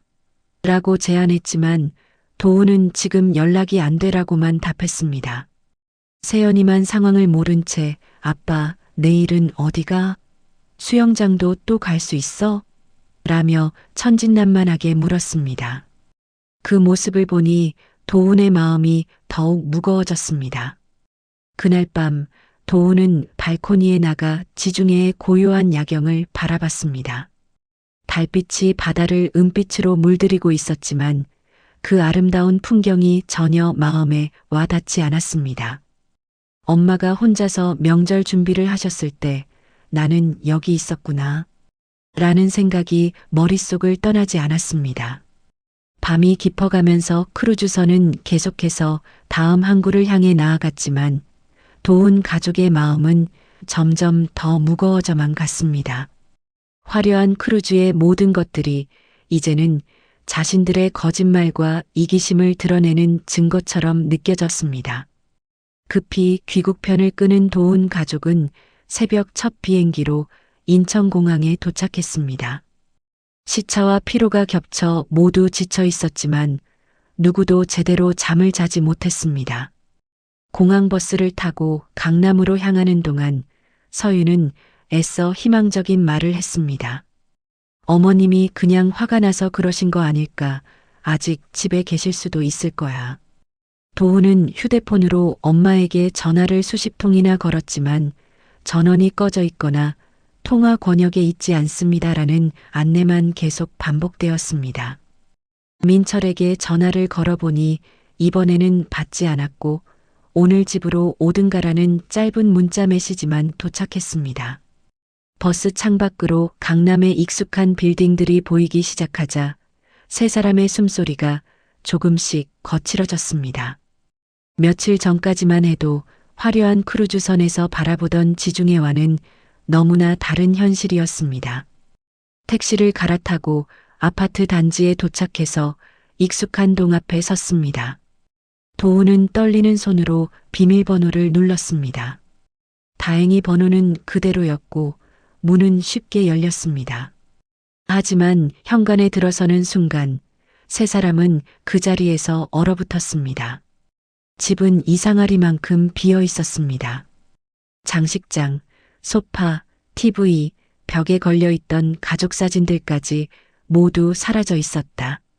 다만 안방 옷장과 작은 방 구석에는 도훈 가족의 옷가지와 짐 상자 몇 개만 덩그러니 남아 있었다. 마치 너희 집만 챙기고 나가라는 뜻처럼. 신발장을 열어봐도 시어머니 영자의 신발과 슬리퍼는 한 켤레도 남아있지 않았습니다. 세연이는 눈을 크게 뜨고 물었습니다. 엄마, 우리 집 왜 이래? 왜 아무것도 없어? 서윤은 당황해서 대답하지 못했습니다. 며칠 전 떠날 때만 해도 멀쩡했던 집이 이렇게 텅 빌 줄은 상상도 못했습니다. 거실 한가운데에는 식탁 하나만 덩그러니 남아 있었고 그 위에 흰 봉투 한 장이 놓여 있었습니다. 봉투 겉면에는 영자의 또렷한 글씨로 도훈아라고 쓰여 있었습니다. 도훈은 손을 떨며 봉투를 집어들어 조심스럽게 봉인을 뜯었습니다. 편지 내용은 길지 않았지만 한 글자 한 글자가 무겁게 다가왔습니다. 이번 주 안에 짐을 정리하고 나가라. 엄마는 내 삶을 찾으러 간다. 서로의 짐이 되지 말자. 짧은 문장이었지만 도훈의 머릿속에는 망치로 내려친 듯한 충격이 퍼졌습니다. 이게 뭐야? 엄마가 우리 보고 나가라고? 짐을 빼라고? 서윤은 편지를 같이 보고 눈시울이 붉어지며 중얼거렸습니다. 어머님 정말 떠나신 거구나. 세연이는 이해할 수 없다는 표정으로 울음을 터뜨렸습니다. 우리 장난감은? 내 인형은? 내 방은 어디 갔어? 도훈은 거실 바닥에 털썩 주저앉아 텅 빈 벽과 천장을 번갈아 바라봤습니다. 진짜 아무것도 없네. 엄마도 없고 우리 집도 없고. 그 말 속에는 여전히 우리의 불안만 있을 뿐 엄마가 왜 이런 결정을 내렸는지에 대한 진정한 이해는 없었습니다. 서윤은 현실적인 걱정을 먼저 했습니다. 여보, 오늘 밤 우리 어디서 자? 세연이는 어디도? 도훈은 다시 민철에게 전화를 걸어봤지만 여전히 받지 않았습니다. 대신 우리 집으로 와라라는 메시지가 하나 더 도착했습니다. 세연이는 계속 울면서 말했습니다. 엄마, 우리 다시 그 예쁜 배 타러 가면 안 돼? 거기서는 좋았는데. 서윤은 아이를 안고 달랬습니다. 세연아, 지금은 그럴 수가 없어. 우리 먼저 큰아버지한테 가보자. 도훈은 편지를 다시 펴보며 서로의 짐이 되지 말자라는 문장을 입안에서 여러 번 되뇌었습니다. 그제야 자신들이 엄마에게 어떤 존재였는지 조금씩 깨닫기 시작했습니다. 일단 형네 집으로 가자. 엄마도 거기 계실 거야. 세 사람은 조그마한 캐리어와 가방만 챙겨 들고 텅 빈 집을 뒤로 한 채 엘리베이터로 향했습니다. 복도에는 캐리어 바퀴 소리만 또각또각 쓸쓸하게 울렸습니다. 엘리베이터 안에서 도훈은 거울에 비친 자신의 모습을 봤습니다. 며칠 전 크루즈에서 찍은 밝은 표정의 사진들과는 너무나 다른 초라한 모습이었습니다. 서유는 어머님이 정말 화가 나셨나 봐 우리가 뭘 그렇게 잘못했다고라고 중얼거렸지만 아직도 자신들의 잘못을 제대로 깨닫지 못하고 있었습니다. 아파트 단지를 나서면서 도훈은 뒤를 돌아봤습니다. 며칠 전까지만 해도 우리 집이라고 생각했던 그곳이 이제는 완전히 남의 집이 되어 있었습니다. 택시 기사가 어디로 가시나요? 라고 묻자 도훈은 한참을 망설이다가 민철이 사는 분당 주소를 말했습니다.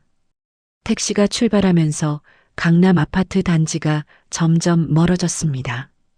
창밖 풍경을 바라보며 도훈은 생각했습니다. 엄마가 정말 우리를 용서하지 않으실까? 하지만 동시에 마음 한구석에서는 아직도 엄마가 너무 심하게 하신 것 아닌가라는 생각도 들었습니다. 자신들의 거짓말과 이기적인 행동에 대한 진정한 반성은 아직 시작되지 않았습니다. 분당으로 향하는 길, 세 사람의 마음은 복잡했습니다. 크루즈에서의 화려했던 며칠이 이제는 마치 꿈같이 느껴졌습니다. 도훈은 휴대폰을 보며 생각했습니다. 엄마께 어떻게 사과를 해야 할까? 하지만 정작 무엇을 사과해야 하는지, 왜 엄마가 이렇게까지 하셨는지에 대해서는 아직 제대로 이해하지 못하고 있었습니다. 민철네 아파트 초인종을 누르자 문이 열리고 형수의 놀란 얼굴이 나타났습니다. 어머, 정말 왔네 들어와요라는 말과 함께 도훈 가족은 어색한 발걸음으로 거실에 들어갔습니다. 거실 소파 한쪽에 김영자가 조용히 앉아 있었습니다. 작은 보자기 하나만 옆에 두고 창밖을 멍하니 바라보고 있었습니다. 며칠 사이에 조금 더 여위어 보였지만 표정은 예전보다 오히려 평온해 보였습니다. 도훈은 엄마라고 부르며 다가갔지만 영자는 고개만 천천히 돌려볼 뿐 큰 감정 표현을 하지 않았습니다. 왔냐? 짧은 한마디가 전부였습니다. 민철은 팔짱을 낀 채 벽에 기대어 이 장면을 묵묵히 지켜보고 있었습니다. 표정이 평소보다 훨씬 차갑고 단단해 보였습니다. 도훈은 엄마 앞에 앉아 조심스럽게 물었습니다. 엄마, 집을 왜 팔았어요? 저희한테 말도 안 하고. 영자는 잠시 눈을 감았다가 조용히 말했습니다. 말했으면 내가 크루즈를 안 갔겠니? 그 한마디에 거실 공기가 무겁게 가라앉았습니다. 도훈은 할 말을 잃었고 서유는 고개를 떨군 채 손을 꼬집으며 바닥만 바라봤습니다. 도훈은 여전히 상황을 완전히 이해하지 못한 듯 변명을 시도했습니다. 그래도 그 집은 저희도 함께 살던 집이었잖아요. 세연이도 있는데. 영자는 단호하게 말했습니다. 그 집은 원래부터 내 집이었다. 내 집도 아니고 내 처갓집 놀러 오는 곳도 아니야. 민철이 그제야 입을 열었습니다. 막내야, 엄마가 이틀 동안 우리 집에 와서 아무 말도 안 하셨어. 울지도 않고 화내지도 않고. 근데 딱 한마디 하시더라. 이제 나도 내 살 길을 찾아야겠다고. 도훈은 엄마, 저희가 뭐 그렇게 큰 잘못을 했다고라고 말하려 했지만 스스로도 그 말이 궁색하다는 걸 느꼈습니다. 영자는 처음으로 속마음을 솔직하게 꺼냈습니다. 명절 앞두고 나 혼자 장바구니 끌고 다니면서 깨달았다. 아, 나는 이 집에서 없어도 되는 사람이구나. 넌 친정아버지 암수술 지켜봐야 한다고 했고, 나는 그 말을 믿고 제사 준비를 했어. 근데 넌 정말 어디에 있었냐? 서윤의 어깨가 크게 떨리며 눈물이 볼을 타고 흘렀습니다. 이제야 자신들이 얼마나 큰 거짓말을 했는지, 시어머니에게 얼마나 상처를 주었는지 조금씩 깨닫기 시작했습니다. 영자는 이어서 말했습니다. 병원 카페에서 다 들었다. 유럽 지중해 크루즈, 장모님 모시고 온 가족여행이라고. 효사위라더라, 내가. 도훈의 얼굴이 하얗게 질리며 입을 꾹 다물었습니다. 더 이상 변명할 말을 찾을 수 없었습니다. 형수는 눈시울을 붉히며 조용히 세연이를 데리고 방 안으로 들어가 자리를 비켜줬습니다. 영자는 계속해서 마음속 깊은 상처를 토해냈습니다. 나도 사람이야. 나도 늙어서 누가 한마디라도 따뜻하게 해주는 집에서 살고 싶었어. 근데 너희랑 살면서는 나는 늘 혼자였다. 밥도 혼자, 명절도 혼자, 마음도 혼자. 도우는 엄마 정말 죄송해요. 그땐 저희가 정말 몰랐어요 라며 말을 잇지 못했습니다. 민철이 낮은 목소리로 덧붙였습니다. 막내야, 효도라는 게 말로만 하는 게 아니잖아. 한참의 무거운 침묵이 흘렀습니다. 그 침묵 속에서 각자는 지난 날을 되돌아보고 있었습니다. 영자는 자리에서 천천히 일어나 작은 보자기를 손에 들었습니다. 나는 한동안 복지주택에서 지낼 거야. 방 하나 신청해뒀어. 민철이가 계약 도와줬고 강남 근교에 작은 오피스텔 2채 샀어. 그 월세로 밥 사 먹으면서 살 거야. 늙은 사람 하나 살기에는 충분해. 도훈이 당황해서 말했습니다. 엄마, 저희가 다시 같이 살면 안 돼요? 제가 병원 근처에 집을 새로 구해볼게요. 영자는 고개를 저으며 단호히 말했습니다. 넌 환자들한테나 잘해라. 그게 내 일이야. 엄마는 나대로 살겠다. 서윤은 눈물을 닦으며 말했습니다. 어머니, 정말 죄송해요. 저희가 너무 이기적이었어요. 영자는 서윤을 바라보며 말했습니다. 너는 친정 부모님께 효도하는 거 나쁘지 않아. 다만 시어머니도 같은 부모라는 걸 잊지 말아라. 문 앞까지 배웅하는 순간 세연이가 방에서 나와 영자에게 물었습니다. 할머니, 우리 또 볼 수 있어? 영자는 그제야 조금 부드러운 표정을 지으며 답했습니다. 그럼 세연아, 할머니는 언제든지 볼 수 있어. 다만 서로 너무 기대지만 않으면 돼. 도훈은 그 말을 듣고 비로소 엄마 마음을 조금이나마 이해하게 된 듯 가슴이 먹먹해졌습니다. 엘리베이터 문이 닫히기 전 영자는 마지막으로 세 사람을 바라봤습니다. 눈물 대신 오래된 상처와 새로운 결심이 섞인 평온한 눈빛이었습니다. 그 후 몇 달이 지났습니다. 영자는 실버타운에 입주해서 그곳에서 새로운 친구들을 사귀었습니다. 오피스텔 월세 수입으로 경제적 걱정 없이 조용히 살기 시작했습니다. 문화센터도 다시 다니기 시작했고 수채화도 계속 그렸습니다. 도훈은 병원 진료실에서 환자들을 보며 가끔씩 어머니의 마지막 말을 떠올렸습니다. 넌 환자들한테나 잘해라. 그 말의 의미를 조금씩 이해하게 되었습니다. 서윤은 명절마다 친정만 찾기보다는 시어머니가 있는 실버타운에도 전화를 걸어 안부를 묻기 시작했습니다. 처음에는 어색했지만 점점 자연스러워졌습니다. 민철은 가끔 영자를 찾아가서 함께 점심을 먹었습니다. 엄마, 요즘 어떠세요? 라는 인사에 영자는 좋다. 혼자 있으니까 마음이 편해라고 답했습니다. 어느 날 도훈이 용기를 내어 영자가 있는 실버타운을 찾아갔습니다. 영자는 놀라지도 특별히 반가워하지도 않았습니다. 그냥 왔냐라고 담담하게 인사했습니다. 엄마, 그동안 정말 죄송했어요 라고 말하는 도훈에게 영자는 그래. 이제 알았으면 됐다라고 답했습니다. 크게 화해하는 감동적인 장면도 눈물의 포옹도 없었습니다. 하지만 서로의 거리를 인정하면서 조금씩 관계를 회복해 나가는 조용한 시간이 흘렀습니다. 도우는 마음속으로 다짐했습니다. 다음 명절에는 엄마부터 먼저 찾아뵙자.